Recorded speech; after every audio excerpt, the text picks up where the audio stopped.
Om Swastiastu. Perkenalkan, kami dari kelompok 3.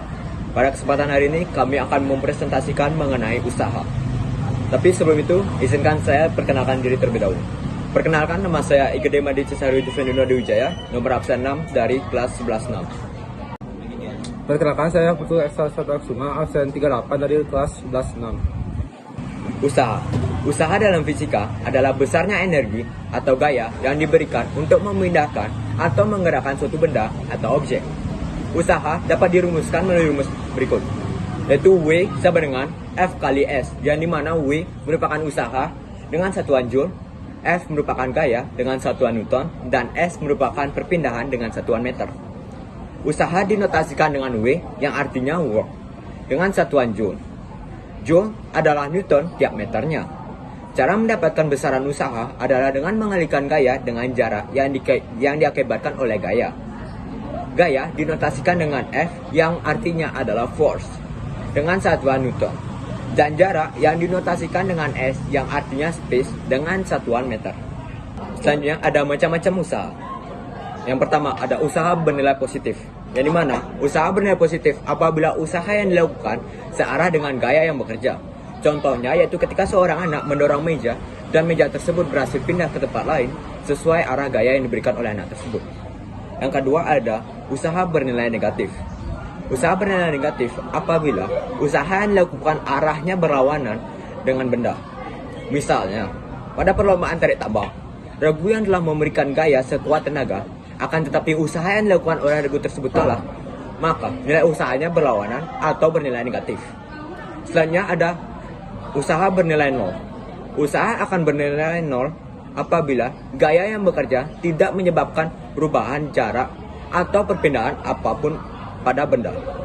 Misalnya, ketika seorang anak mendorong tembok, seberapa besar gaya yang diberikan, tembok tersebut tidak akan berpindah, maka usahanya bernilai 0. Materi selanjutnya yaitu hubungan usaha dengan daya. Usaha berkaitan pula dengan daya. Daya merupakan usaha yang dilakukan tiap satuan waktu. Pengertian ini sering disebut dengan laju perubahan energi. Jika gaya yang dikerjakan pada benda tidak mengakibatkan perubahan tempat, maka usaha bernilai 0. Besarnya usaha yang dilakukan tiap satuan waktu disebut dengan daya atau power, W, dan dinyatakan dalam satuan watt. Misalkan, ketika kamu mendorong mobil agar mobil itu berpindah, maka usaha yang dilakukan untuk mobil itu berpindah bergantung pada besar gaya yang diberikan untuk mendorong mobil tersebut. Pada waktu yang sama, jika daya yang dimiliki benda semakin besar, maka usaha yang dilakukan ikut membesar. Daya dapat dihitung dengan rumus berikut. P sama dengan W per T. P yaitu daya, watt, W yaitu usaha, joule, dan T adalah waktu. Contoh-contoh usaha dalam kehidupan sehari-hari. Yang pertama yaitu menarik kursi. Menarik kursi menjadi kegiatan dalam sehari-hari yang sering dilakukan. Untuk dapat menarik kursi dibutuhkan usaha agar kursi tersebut berpindah ke tempat yang sesuai kita ingin tarik. Saat menarik kursi, kita memberikan gaya ke kursi sehingga benda tersebut pindah.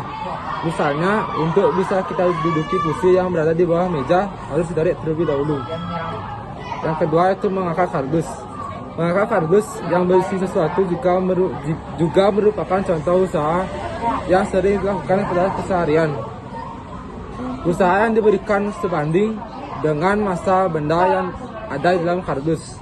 Apabila benda tersebut berat, maka gaya yang diperlukan lebih banyak untuk memindahkan benda pada kardus tempat tertentu.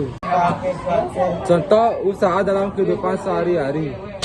Dan selanjutnya itu menendang bola. Menendang bola adalah kegiatan umumnya dilakukan oleh laki-laki ketika sedang bermain sepak bola, usaha dan lain-lain. Usaha kerap dikaitkan dengan tenaga atau energi yang dikeluarkan. Namun dalam ilmu fisika, tenaga tersebut memiliki nilai yaitu positif, negatif, dan nol.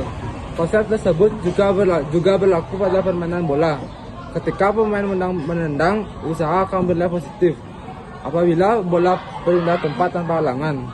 Namun ketika menendang dan kemudian bola berhasil tertahan, bahkan kembali ke arah tendangan awal berasal, maka usaha itu bernilai negatif.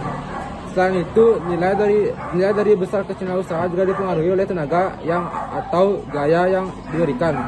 Ketika ingin mengopernya, ke teman, satu tim atau jarak dekat, maka usaha yang diberikan sedikit.